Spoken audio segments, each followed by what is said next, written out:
Alright, we're with a game at long last after so many years of waiting, it would seem. My dear good man, are you with me? I'm right here with you, sir. Okay, so after exchanging a couple of very sadistic, some may say even racist notes about different types of English people, we're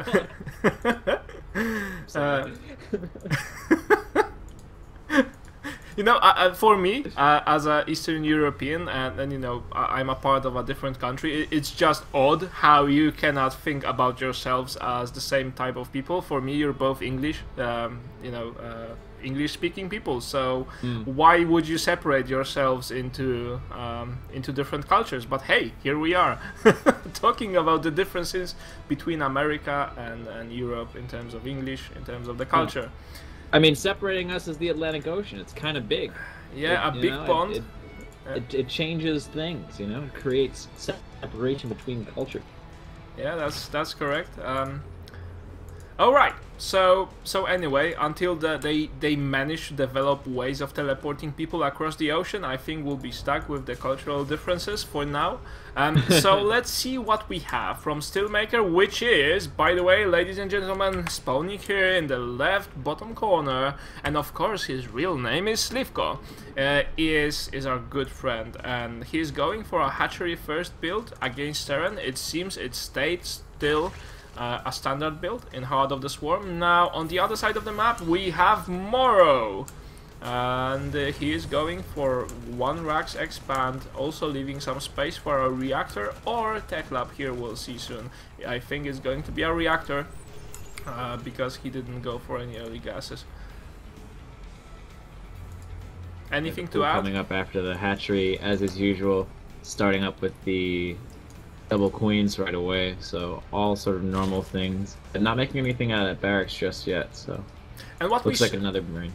What you said earlier is very good in terms of that. By seeing how these two guys play, we are actually seeing the current meta game emerging, because these guys are one of the leaders in terms of the strategies in Heart of the Swarm. They have been one of the first ones to switch to Heart of the Swarm beta and have endured lots of trials at the early stage of the beta, where things were quite rough and the balance changes were happening every week.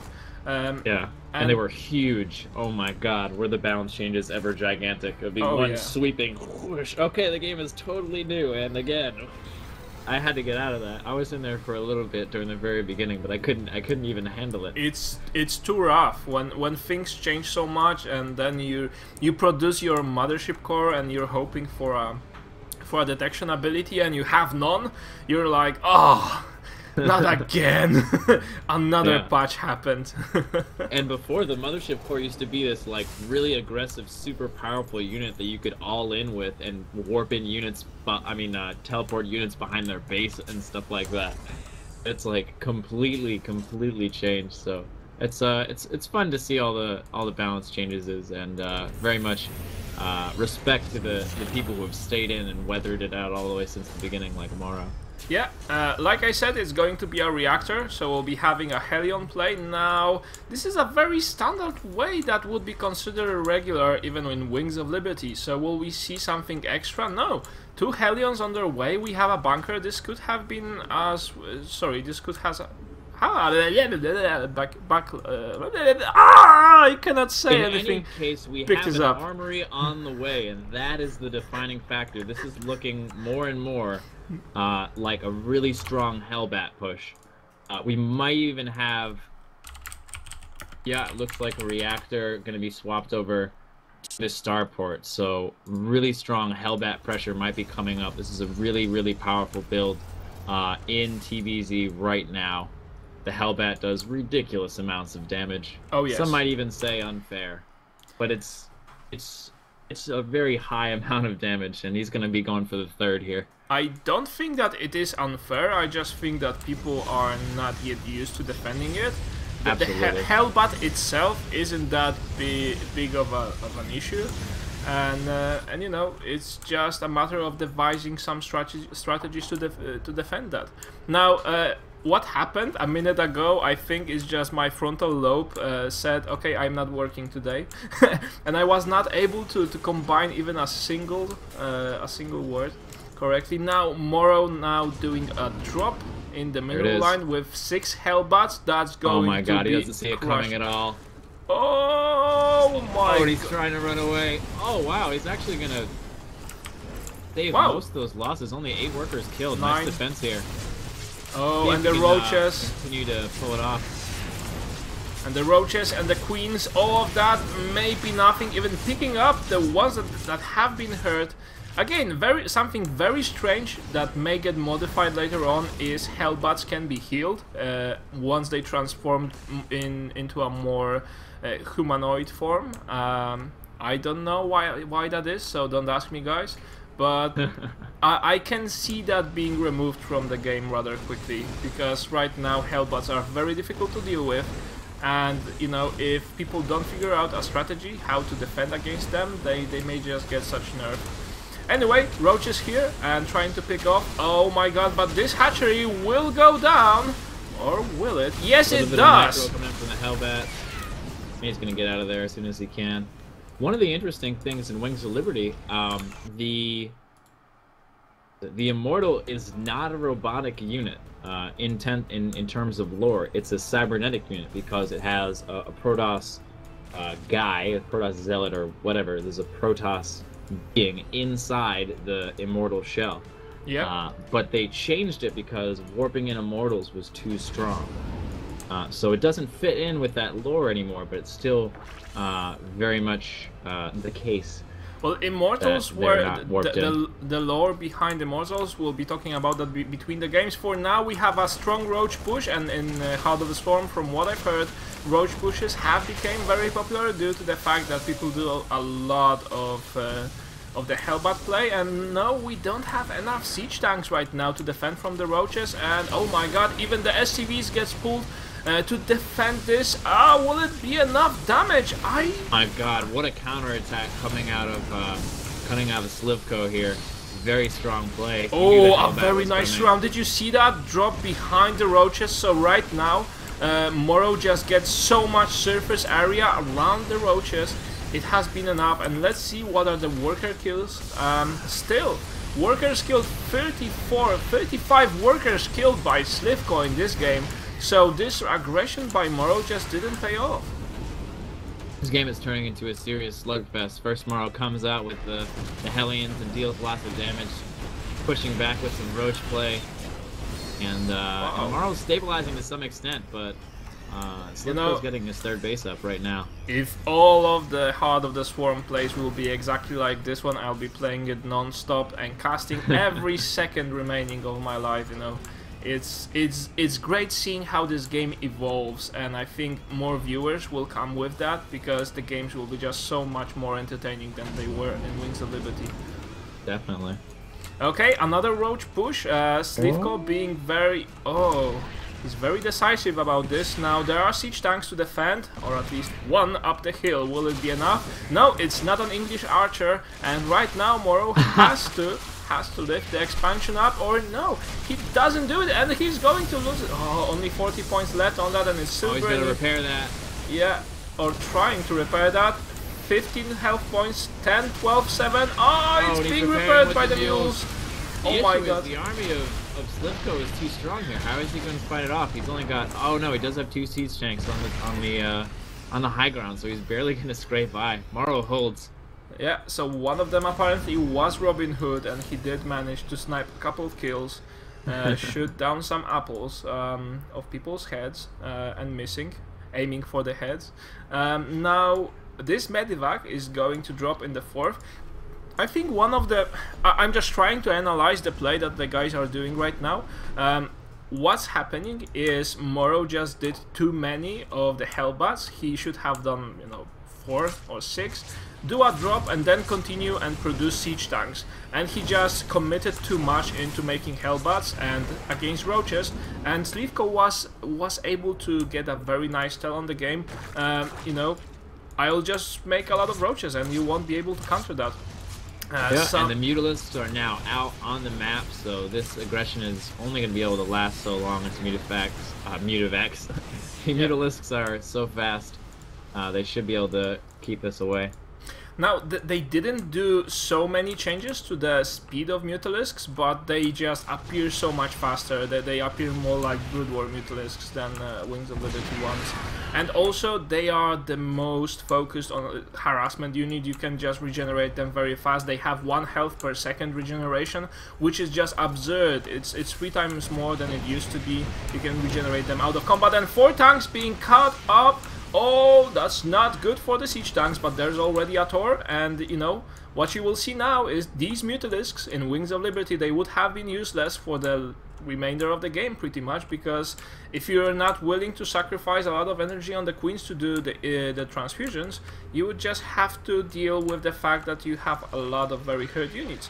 Now they are already at their green health, most of them, and back to being ready to harass.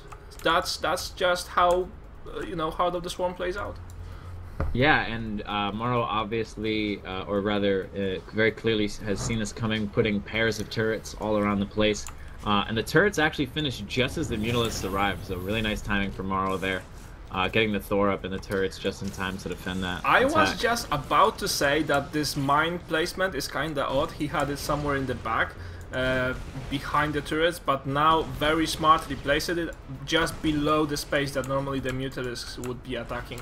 Also, Slivko, a very smart roach placement that will be able, or not be able, to take down the expansion. And I think that right now Morrow is showing us a lot of interesting stuff. Oh, this Thor gets wow. Nice the most mobile Thor you've ever seen. Yeah. He has the speed boost. Yeah. You can lift it off and drop it up. Look at that micro. Oh, my god. Grabs the Mutalisk. Yeah, Jinx. Oh, this is some really fun stuff. Yeah, oh my god is the expression of the day. Oh man, I can't wait to see even more of this stuff. I never thought to do that. Oh, that's great. Speed metavax with Thors.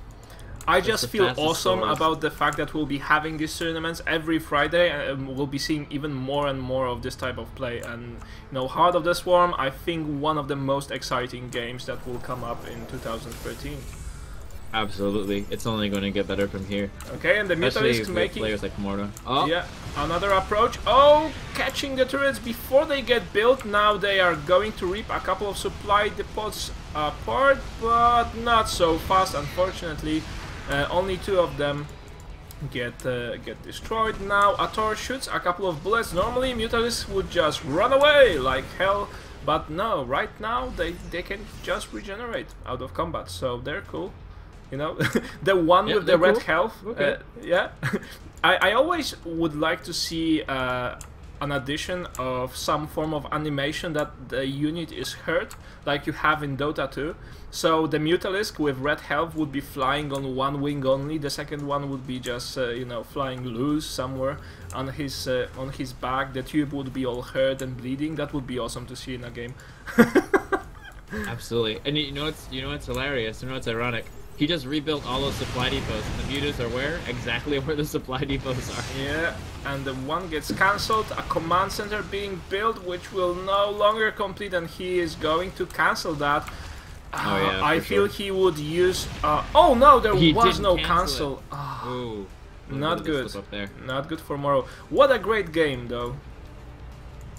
Yeah, and in the meantime, Steelmaker. Slivko has managed his way onto 5 bases. Do you see these Vipers? Very difficult. I see a few of them here. Looks like about 6 Vipers with full energy. Yeah, nearly. you know what's going to happen? We're going to have the blinding cloud, which I always call a fart, because it just looks like a fart. It just doesn't have the fart sound effect. But it's going to be blinding cloud against ground units. Now, does it work on mech?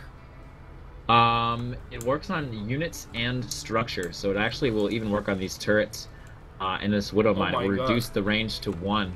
Okay, so the Taurus will be pretty useless, so will siege tanks, and let's see how this goes. Looks like some ducks maybe coming in. Oh, nice. Grabs the Thor right over the ledge. Such a nice pick. Nice. They almost left it alive. Yeah. Very cool. Oh yeah, no, we'll let you go. Ah, we kill you. At the last moment. Wow, these guys own the beta. I mean, rightio. So now Mutalisk's trying to do a different approach, but there are turrets here. Now what is missing is probably more Widow mines, but Morrow cannot just make up his mind in terms of what types of units would he like to have. And oh, another siege tank gets picked off right now. A beautiful play. I haven't seen too many Viper play. And another siege tank. Oh my god, this is going to be so strong. And right now Morrow just feels, I'm secure here. No, you're not. There's a giant spore flying your way to catch you off your ground. Oh, and I don't think that this army is going to deal with so much splash damage. They need to wait a little bit more. The Viper pulling units left and right, and they are going to get picked off nice and clean. And Slivko doing a nice approach into the base. Oh, it doesn't look good for him, does it? Yeah, he's trying to run right by using the immobility of the tanks against them. He's right on top of the production structures. He's going to kill some Vikings as they come out. There's a tank about to come out. I mean, there's a lot of tanks about to come out. If he can hold position here for a little while, he can get a lot of damage done. As it is, he's taking out tons of tanks, and those take a long time to rebuild. Especially since he'll only be able to make one tank at a time now. He only has one factory with a tech lab, so his ability to make tanks has been crippled. And Terran has much more losses at this stage of the game. By the way, what I really like, one of the things that have been carried over from Wings of Liberty is making planetary fortresses. I think that with the more macro-focused play, you can easily defend a planetary fortress, and people were just not doing it enough because they thought, a planetary fortress is something I should have at my expansion. No, it's not. You can have it as a part of your wall, and it's just so nice to see more and more players do that. Now, building the turrets around the middle area of the map, that's kind of okay. I'm just surprised it didn't get picked off. And now another approach with the Mutalisks and the Vipers. There was an SCV train that nearly got killed, but no. And the Mutalisks are going to approach the planetary fortress to clear the way for the rest of the units. And Roaches smartly at the front. See at that small, very subtle micro that he did.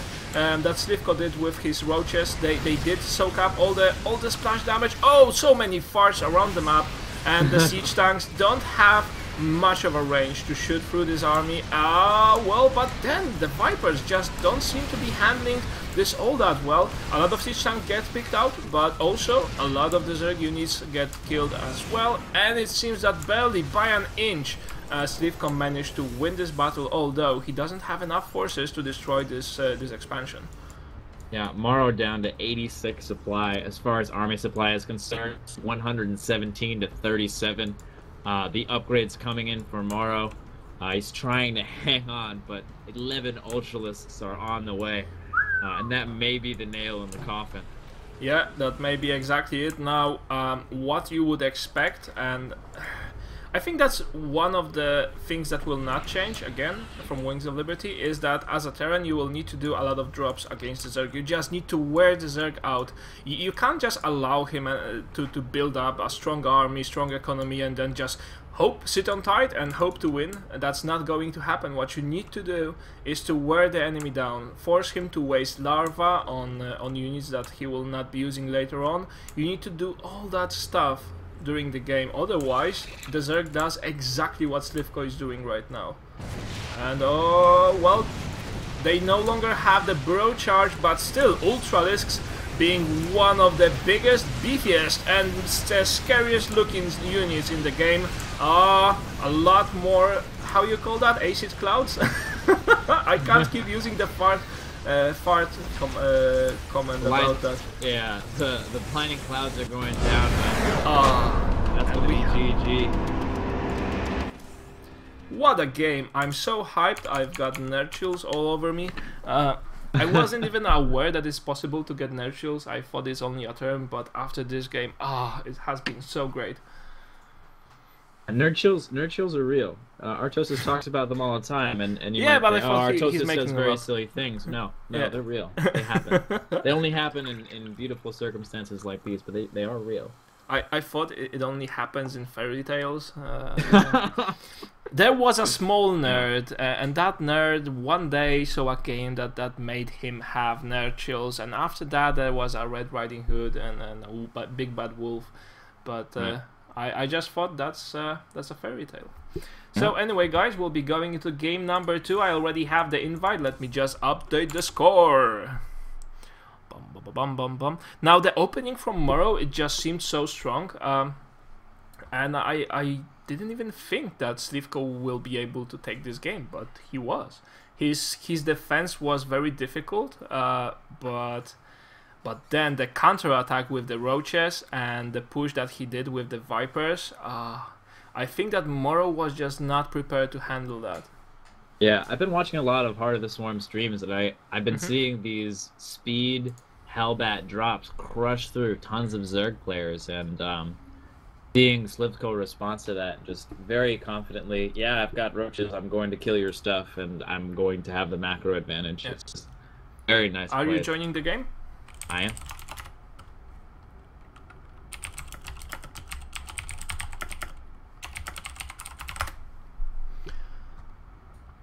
It seemed to be taking longer.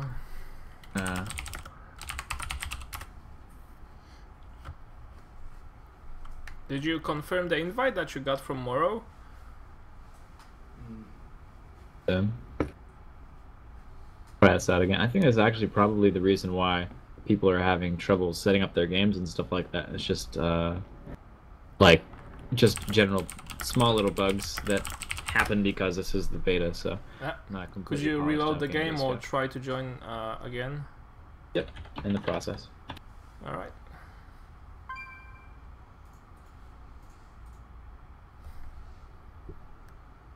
That's awesome.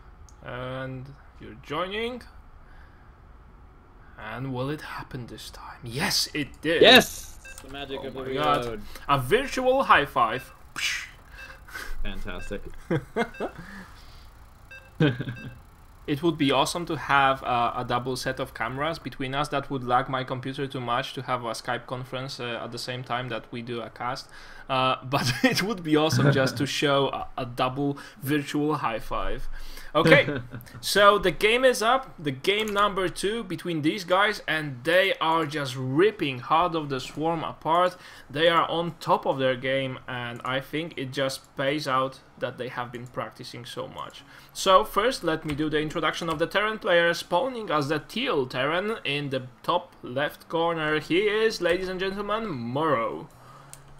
And in the bottom right-hand corner of our screen, we have the Zerg. He won last game. He defeated the Terran mech. He makes steel occasionally. It's Slivko. Yeah, but just as a hobby. He's yeah, just as a hobby. Yeah, full-time pro gamer, side steel maker. I mean, that's what I would do. If I was a pro gamer, if I had to choose a side hobby, it would definitely be making steel. You think so? Oh, absolutely. I mean, steel is one of the most steely things that that even exists. So why would I not? And then that's basically how I feel about it. It has the advantage that if you're going to the tournaments, offline tournaments, LAN events, you can just taunt your enemies, and you can say, "Oh, if you're going to defeat me in this game, I'm going to beat your ass after that." And you will see these big arms of a steelmaker that has to work with steel a lot, and it has the ability to bend steel in U shape, and you would just get scared, and you will give the victories to Steelmaker. Actually, if I recall correctly, Slivko is a strong individual physically. I've heard this. I've heard this run. I don't know if you've seen him in tournaments. Like in control? Yeah, probably not exactly like in control, but I heard that Slivko is very strong. Individual, so maybe who knows? There's some steel work in his family background, maybe, or he's had some experience with steel. But yeah, I've definitely heard that he's quite strong individual. Now, an interesting side story for that. A friend once told me he was participating in karate tournaments, and when they were opposing, because karate tournaments are usually played in teams, it's not like Street Fighter when you have a single player making his way through a bracket. No, you play for points. You don't rip the hearts out of your enemies when someone calls fatality from the crowd, and you just need to fight nice and clean. But what they did is sometimes when they were high in the ladder and they only had 2 teams to beat before they get the medal, they sacrificed one of the players to be disqualified. And what they did is, you know, they would send him to the ring and they would say, break his nose. And, you know, that was of course not allowed, but the player did break the opponent's nose, and then, you know, for the rest of the tournament, the last remaining 2 matches, everyone else was so scared that even though they were the underdogs, they did manage to secure a victory. Well, you know, that's one way to do it. That's definitely one way to make it happen. You don't want to be on the other side when someone says, go break his nose, right? No, definitely it doesn't not. happen in Starcraft 2. Would you imagine on a Starcraft 2 tournament, go break his nose? go break his wrist. Yeah. Oh my god, that would be so bad. So anyway, this is why we are geeks, and this is why we are into esports, because there is nothing that can happen to us. Well, yeah, we're totally argue. safe behind our computers. Physical harm, aside from, you know, posture issues and maybe some wrist issues due to that, we're pretty much okay. Yeah, but if you have problems with your back, just buy yourself a DX Racer chair, and that will solve all the problems. There you go. It's so comfortable. Anyway, guys, we have very quick expansions from both sides. Now, I'm just guessing if the Zerg will go for a 3rd base. Having in mind that he's building only drones, I suppose so. He should be taking the early 3rd, and he'll be able to afford that now, knowing that the Terran is not going for anything fancy at all. He should be able... Oh! We got a Roach Warren and another gas. We have 2 gas and a Roach Warren. We might be seeing some 2-base play at a Slivko now. So, not a 3rd base. That's interesting. Now, I was just going to ask you, where do you think he's going to take the 3rd base? I mean, that isn't really a relevant question anymore, because I don't think he's going to take it. And also, one of the good things about Heart of the Swarm maps is that taking the 3rd base isn't as obvious, because in Wings of Liberty the 3rd base was one spot on the map, and just rarely people took their 3rd bases in a different spot. And oh my god, Morrow checking for the 3rd base here. Now the question is he going to check the other location too? Yep. He is going with a Hellion. Yeah. Oh, that's so good. That's, you know, one of the top level plays that you can see in Starcraft. Just checking for the bases before committing to an attack. Yeah, we have a Banshee coming out. And a Widow Mine. A Widow Mine. That is going to be really nice. He has a Banshee, and his opponent has nothing that's able to shoot at it at all aside from Queen.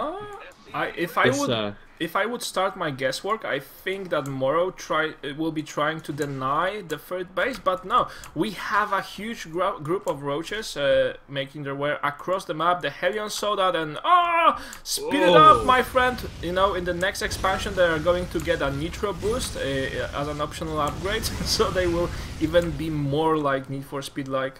But for now, they will have to deal with this huge army and 2 base push, also a Bending Nest just in the nick of time. And the question is, will the Widow Mine be enough? Now, this Banshee is trying to stall the opponent as much as he can, but not sure he can do much of the damage. Oh, the Widow Mine!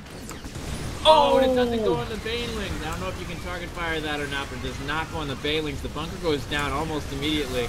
The Banshee is doing work in the background, but... a very nice work too, because most of the Banelings have been picked off by the Banshee. And right now, you know, will the Jericho fall? This is definitely the defense of Jericho, and it seems like it will go down. For now, only Hellions and SCV being able to defend this. He is trying, Morrow that is, he's trying to get some nice surface area on his attacks with the Hellions, but only 2 Banshees, so for now I guess he'll be just running around trying to save as many SCVs as he possibly can. Yeah, and that's going to be one of the biggest things here, just trying to hold on to all these SCVs. The Banshees are going to be able to take down the Roaches, it's a matter of time, but how long are these SCVs going to be able to stay alive? And if Morrow does hold this, which I think he will he be too far behind to keep up? Yeah, but then let's see at the worker losses. 16 workers for a Terran that has 3 command centers. That's not as bad. Now, I think that Slivko didn't have greatest idea when he went for a Zergling follow-up, because that's what usually the Zerg players do. They have a huge attack and they follow up with Zerglings because they are the fastest and they can get to the opponent's base, you know, the quickest. And the Zerglings were just meat grinded by the Hellions that were there, and right now Morrow is maybe not in a strong position, but still holding up to the game. Absolutely. And looks like he's raking down those rocks, so we are going to continue on to 3-base play here. Yeah. A couple of Hellions coming around towards the 3rd base, maybe checking it out, maybe not. Looks like they're having a scenic look over at the lovely 3rd base. On the ledge. And also the addition of these rocks, how is it called? The rock tower or what? Yeah, collapsible rock tower. Yeah, so the addition of that is very cool. I think map makers are going to play with that a lot, because it gives you this option of taking a 3rd and securing it for some time. That may be one way of defending your 3rd base, but also you need to produce some units to collapse these rocks in the first place. Now, picking off queens as the first source of damage. Now, he did target the queen that had most energy, a very smart move, but there were more queens in the background with the transfuse possible, and he does save the Banshee with 14 health points. Yeah, and he pulls it out, and he pulls it away, and he's got most of his Banshees alive. He's going to be able to wail on this 3rd base while taking a 3rd base of his own, dropping a whole bunch of mules.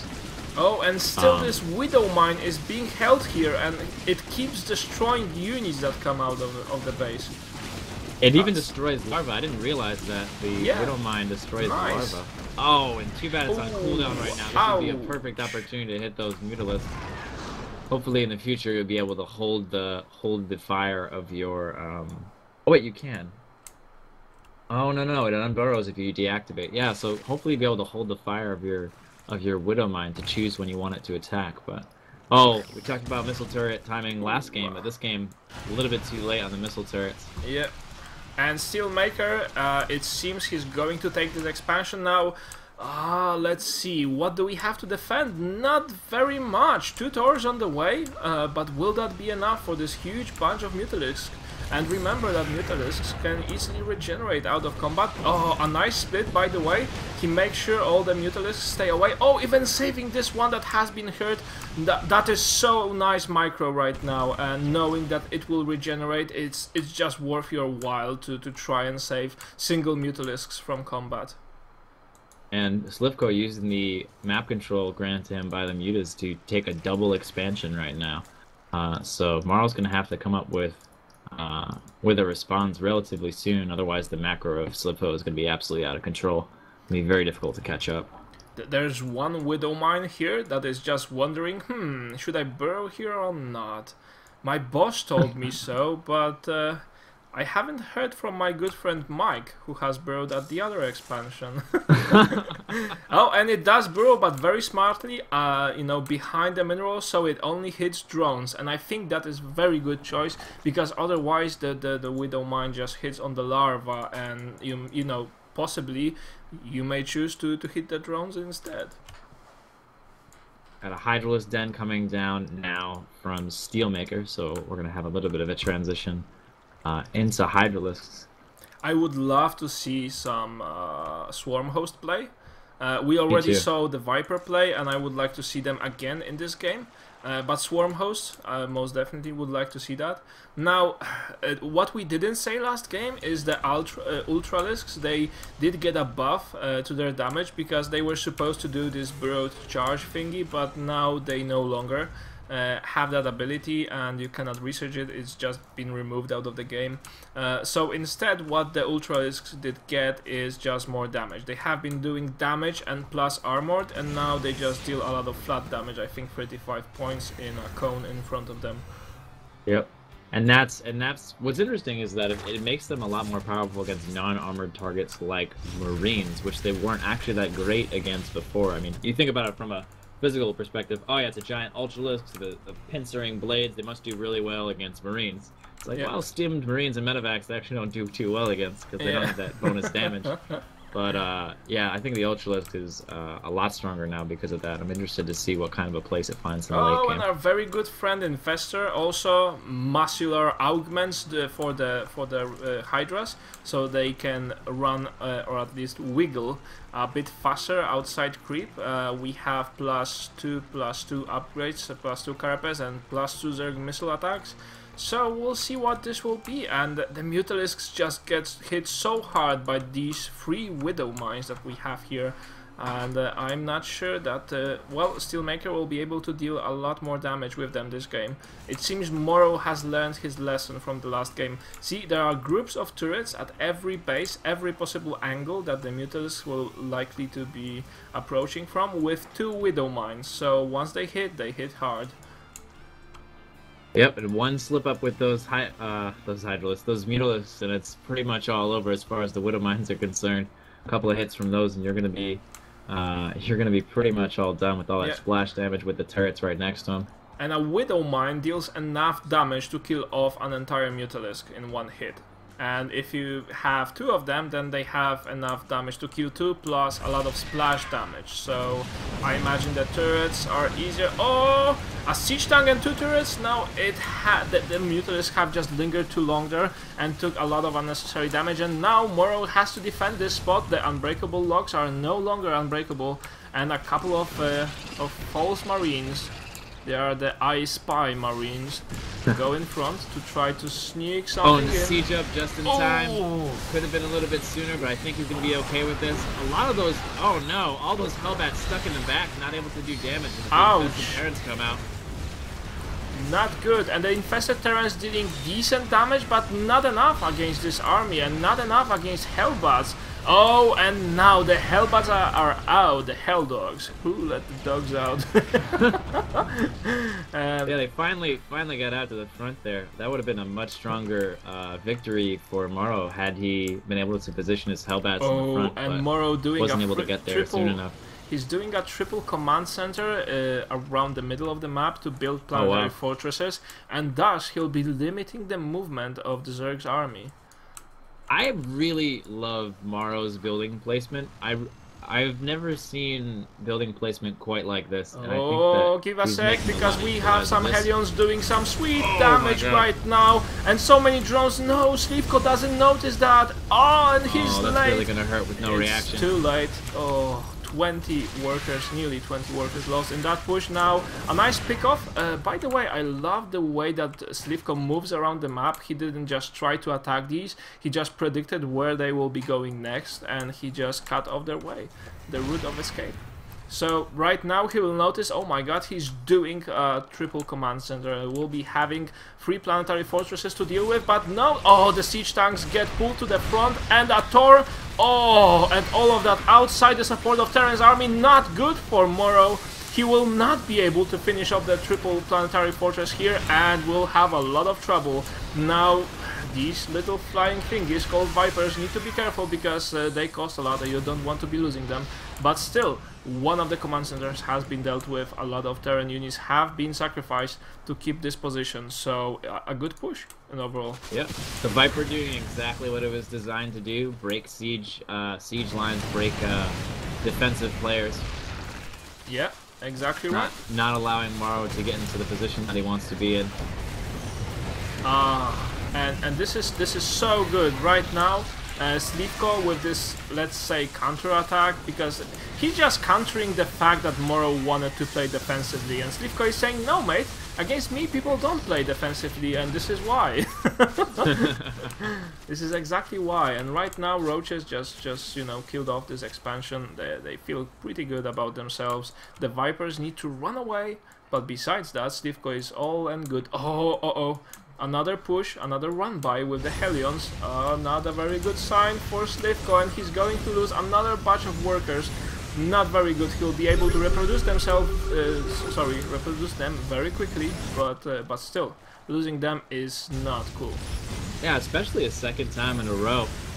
Maybe he feels confident that his advantage is really large, and he doesn't need to worry about little attacks like these and running away the drones. But I mean, I mean, there's also the chance that when you run the drones away, they sort of line up, they sort of clump up together. So maybe he's trying to minimize his losses that way. I'm not really 100% sure what's going in the mind of Slivko, as he is a much more talented player than I am. But perhaps that. You're not very modest, are you? I wouldn't even dare compare myself with Slivko. Of course not. Hey, now Slivko did a very cool move: 3 evolution chambers at the front, so he can just chew up on them with the Vipers and get the energy back. Oh, and yes, a planetary fortress. Yes, with and no range. Yes. Oh my God, it works on a planetary fortress. I'm just gobsmacked by this. I wasn't expecting that it would work on a planetary fortress. Now, picking off planetary fortresses is just going to be so easy from now on. Wow. Absolutely is. The Viper is the siege breaker. Oh, you would like to play defensive? I'm a Viper. I say no. Oh, a planetary fortress? No. Siege line? No. Colossus? No. Viking? No. Nothing. It's just like the huge how you call that slap thing that you have for flies? Fly swatter. Fly swatter. So it's just like a huge fly swatter for anyone playing defensively. And again we have an approach, and I think yes, all the turrets and the planetary fortresses are affected. No, one is not. One is still shooting down. Oh, that's not going to be a very good approach unless this goes down very quickly, and we have a lot of pulling off of some siege tanks. One planetary fortress goes down, but still the Zerg has to back away. In the meantime, a little bit of drop over here. Gonna pull out just in time. I don't think there are any workers of the expansion just yet, but he did deal a little bit of damage to it.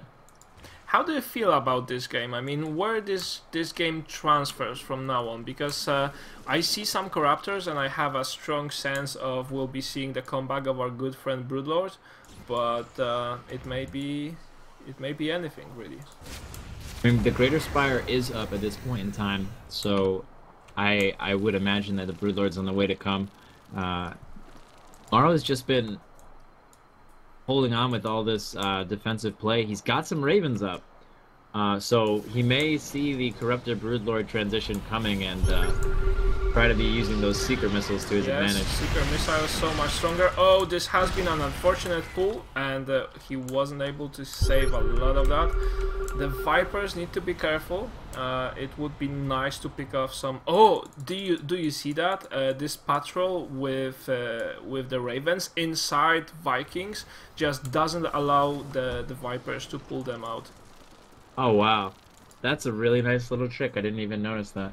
Yeah, I think, you know, in the upcoming 2 months we'll be seeing a lot new tricks around the block. Absolutely, I think I'm going to be saying that an awful lot. Yeah, one of our new favorite sayings. A couple of cancels and liftoffs. Oh wow! Oh, he did it again. Morrow did it again. He tries to save it now. You know, the way to defend this would be to place Widow Mines all over the place, but not for now. Oh, there are 2 Seeker missiles. Do you notice how they changed their behavior? Oh my God, Slivko did not manage to micro that out, and he seems to be losing all of his Vipers now. These Vipers are at full energy. He really doesn't want to be losing them at this point. Broodlords are all the way across the map, and they're not going to be able to help against Vikings anyway. Oh, nice little land. He's going to take out this base while he's here. Well, you know, while I'm here, I think I'll, you know, pick up this base and destroy it. A fantastic play by both of the players, and they are showing us what the Heart of the Swarm is all about. And I just love to be casting this tournament now.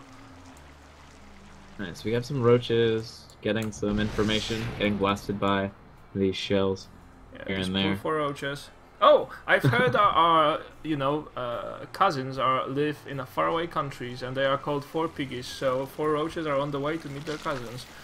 There we are. Yeah. So Steelmaker, aka Slivko, is trying to push forward with 12 Broodlords. That's a lot. The question is, you know, the Seeker missiles will do some horrible damage to that. The Seeker missile does 100 points of damage, and oh my God, the Broodlords are out of the position and being caught. Oh, is one of these gonna go off? Is one of these gonna go off? Oh, he pulls him out. A nice separation. Just in time. Nice micro. Yeah, that was very good, although now he needs to run away. Trying to fungal the Seeker Missile didn't work as it was expected. This nice Seeker Missile is not going to work. Actually, what was really interesting there, Morrow had a Corruptor locked down with a Seeker Missile, and he killed it with his Vikings, and then the animation went off as if there was an explosion, but no damage was dealt, so... Yeah. For all of you players out there a thinking about using those Seeker Missiles, make sure you don't kill the target, because it will not deal damage if you kill off the target of the Seeker Missile.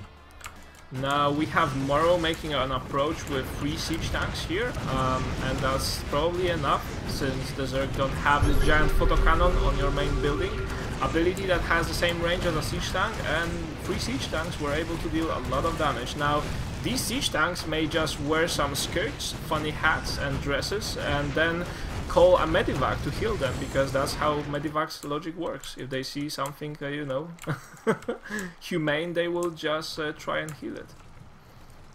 I mean, if that's you know, if that's what you have to do to get the medivac's healing, I mean, that's what you have to do. Yeah. We have a maxed out army from Morrow, and this is a powerful mech maxed out army. It's going to be difficult, despite the fact that Slivko has all of the things that he wants right now to be able to break and this. The single Corruptor has to run away, and I love the way the Seeker Missile just rolls on the ground if the target gets away. That's sweet. I mean, there are a lot of nice, sweet things that Blizzard has done to improve the graphics quality of the game, and not textures. No, a lot more animations and things that happen on your screen while you play or watch a game. And we have a little bit of in the top right, we have some siege tanks being healed constantly by mules and are doing harassment. Wow. You know, this is the classic siege tank run by. I'm sure you've heard of it. Lots of players use the siege tank. Siege tank, a very mobile unit, obviously, that are most often used for harass. So I mean, oh my God! And the mules are repairing so quickly. They take out a base. And at the middle of the map, Morrow is slowly but surely getting dismembered by Steelmaker, aka Slivko. And I'm not sure. A lot of Seeker Missiles. He's not pulling them back. So much damage. But not enough. A couple of Broodlords just have 1 hit point. Not so good. He managed to pull those Vikings out of that last fungal. One more fungal, and they would have been all in the red, I believe. So they are trading hits very hard right now, and Slivko has to pull away, has to focus a little bit on defensive side, because he has lost just too much to these siege tanks. They shouldn't have done so much damage. And also check the positioning. My God, it's so sweet. Now Steelmaker has to back away from this base. He will need to let it go because the Terran army is just too expensive. What Morrow has done is he has been turtling through almost the entire game, and you know, at this point he has a very expensive and also a very powerful army to go with. Yep. And this is the point that we've reached. Morrow was defending for so long and holding off, and he's finally reached the point where he has this critical mass of mech units, and they're just so powerful. And especially we have Slivko going for this immobile army. He's got queens running around off creep. He's got broodlords. I feel like that's the kind of army that Morrow wants to be dealing with. Not a very mobile counterattack style army. I think that would tear him apart. But we have these two sort of big immobile armies that are sort of slugging it out. It's kind of fun to watch how in Heart of the Swarm the end game plays out, because you know, in Wings of Liberty what would Zerg do is just make a dozen of spine crawlers, then a bunch of infestor, a bunch of broodlords, and wait for the Terran to attack. And right now there's much more harassment, and I love that aspect of the game. The siege tank play, that's something that was already in Wings of Liberty, just not too many people used it. But then all the Viper plays and all of that jazz, running around the map, trying to harass with the Seeker missiles that have now improved damage. It's so sweet to watch. We're gonna be moving closer and closer to a half map situation. The bases, the main and the natural and the third are pretty much all out of minerals. Let's check even the the info. fourth.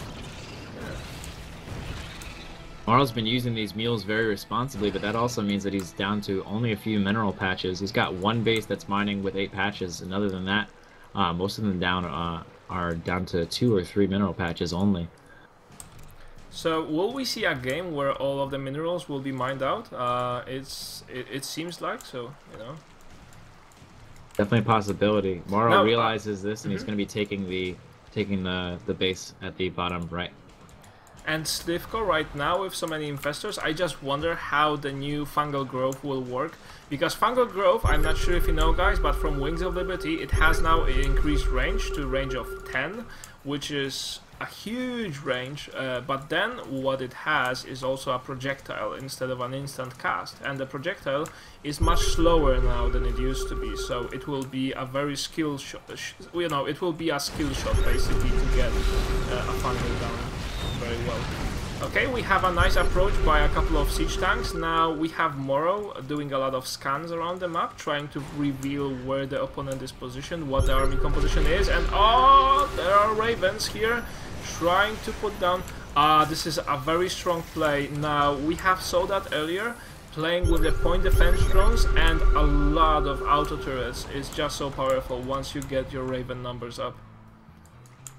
Absolutely, and he feels safe on the left side of the map. He's going to be moving his army to the right side of the map. And why is he scanning so much? He's just crazy. Oh, he's got to know. He's got to know twice as much that that the army is there. Oh my God! The health fizzle out and falls. That was tense. That was nice a tense save. moment. Did you see that? Yeah, I saw. Points defense drone as the missiles were about to kill off one of these or 2 of these Ravens. It saves in the last second. Nice reflex. Yeah. So again, one of the other things that changed is now in battles you will have just more things to control, more things to worry about, and thus your micro will be more important than just the sheer size of your army. Now, both of the players are kind of turtling. They don't want to let the game down. Well, you know, they don't want to lose it. For Slivko, this means going up in the tournament, and for Morrow, losing this game just means being out of the tournament at this stage, and he doesn't want to let that happen, so he's playing ultra safe, but still it's nice to see how even playing ultra safe this game and Heart of the Swarm especially allows a lot of harassment to happen.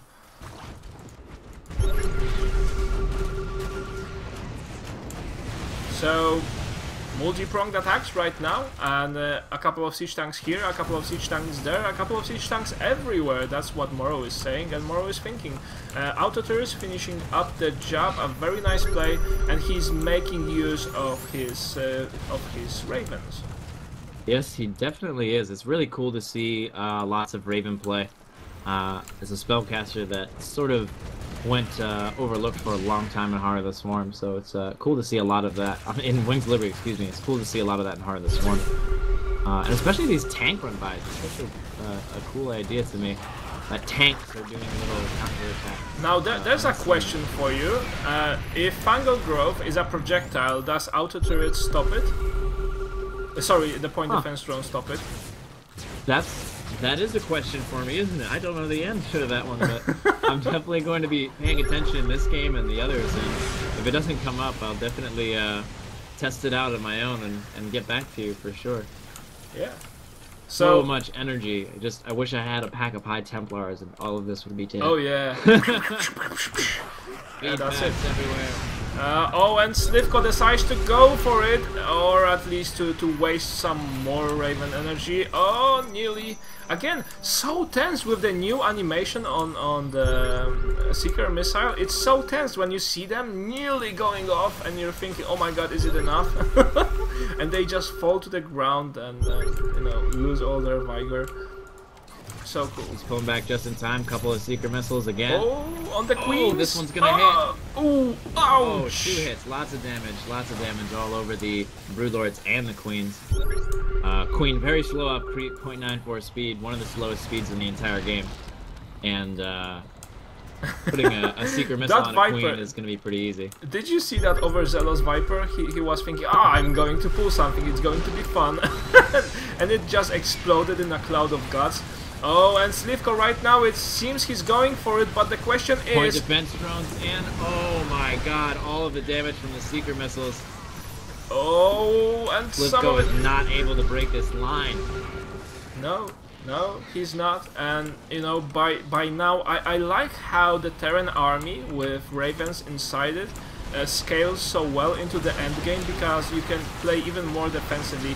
And now another big engagement. Oh, Slivko is out of energy on most of the infestors. A couple still left. He'll be flying his fungals left and right, but will that be enough? There are lots of broodlords left. The question is, are there Vikings? Yes, they are, but they are slowly getting ripped apart by the infested Terrans, and also one siege tank left. All thanks to the auto turrets.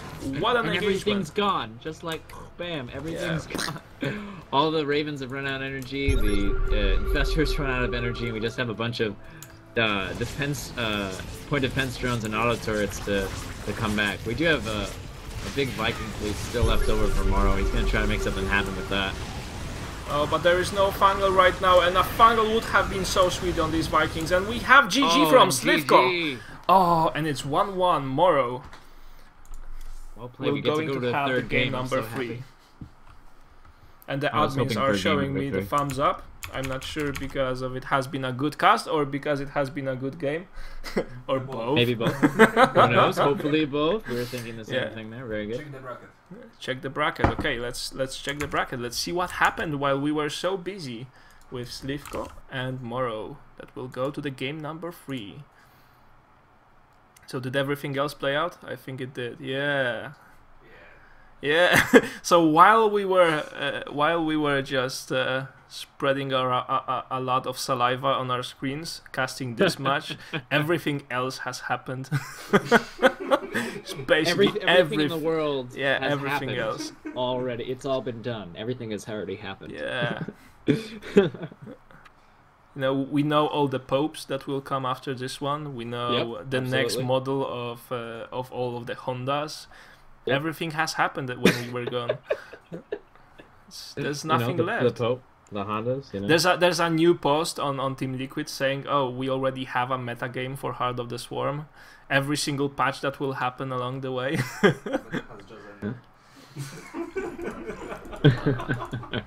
So funny. Okay, let me talk tomorrow.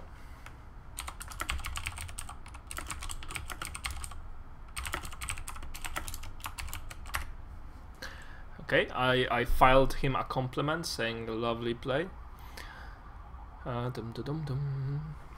Now, yeah, this game has been great, and it has been a pleasure to cast this, and I think for the next 2 weeks more after this, there's going to be a lot of pleasure casting Heart of the Swarm, and especially, I love the fact that nothing is known at this point. There is no clearly defined set of rules saying, oh, in the end game you should go for this unit composition. No, that maybe won't work because Slivko comes up with some fancy Viper play. So it's, you know, everything right now is just going to be defined while we are watching.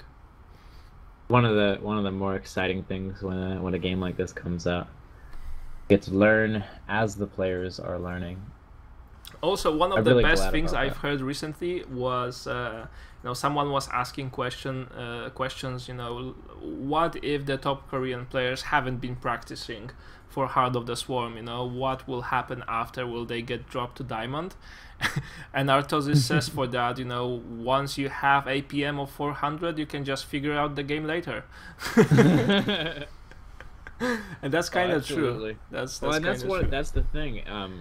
StarCraft 2 is made of mechanics and strategy because it's a real-time strategy game and not a turn-based game like chess or Go or something like that. Yeah, so having those mechanics will carry over from Brood War, will carry over from Wings of Liberty into Heart of the Swarm. That's going to give them a huge head start on anybody else who's coming up through the ranks right now. By the way, I love Brood War Terrans, how they play in Wings of Liberty. They just can afford doing 5 drops at the same time, especially the guys who carried over from Kespa. Absolutely. Play is awesome.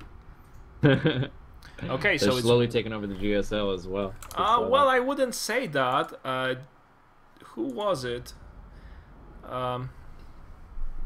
Recently, I don't remember the nickname, sorry, but someone famous from Kespa has dropped out of GSL again. Oh well. So many of them. They are like an army. They are They doing are like push-ups an army, between the aren't games, you know. You need to practice harder, but I can't. No, it's not like that. No. Although Koreans have a very good mindset, if I can say that, for playing games like Starcraft 2, which is a very hard game to learn. You know, easy to learn, difficult to master, and you know, they practice so hard even before they start attending tournaments, and they just have the bar set so high for them. And everyone says, oh, you know, it's easy for Koreans because they have a huge esports scene. You know, that's not really true, because if you have a huge esports scene where there are so many players, it's hard to be a newcomer. When you're a newcomer in Europe or a newcomer in the US, you just have a lot of room to improve and a lot of room to show your skills. Now in Korea, there are hundreds of people like you who practice equally hard and want to get to these games the same way you do. Yep, absolutely. It was Jadong dropped out of yes, Kodak. it was I don't know if Jadong. that's who you were thinking of. Yeah, that was Jadong. Yeah, he'll be back.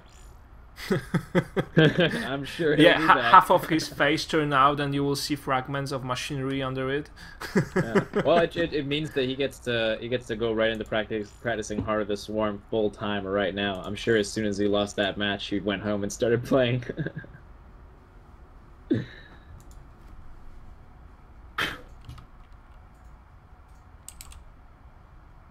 yeah, so we got the game 3 that we always wanted on the way. It seems like Morrow's going for mech pretty much every time against Zerg right now, so. We've got a suggestion from Morrow. If admins could note that, please. We should remove Howling Peaks and Star Station from the map pool. Could you please note that? I agree with that so much. Those are the maps that I have vetoed on the ladder. So difficult to play on. I think one of the best maps I recently saw were the Kespa maps, like the Neo Planet. Neo Planet S is actually my favorite new map right now. Yeah, I really it doesn't have Zelnaga Tower, does it? No, I don't think it does. It has gold bases though. All right.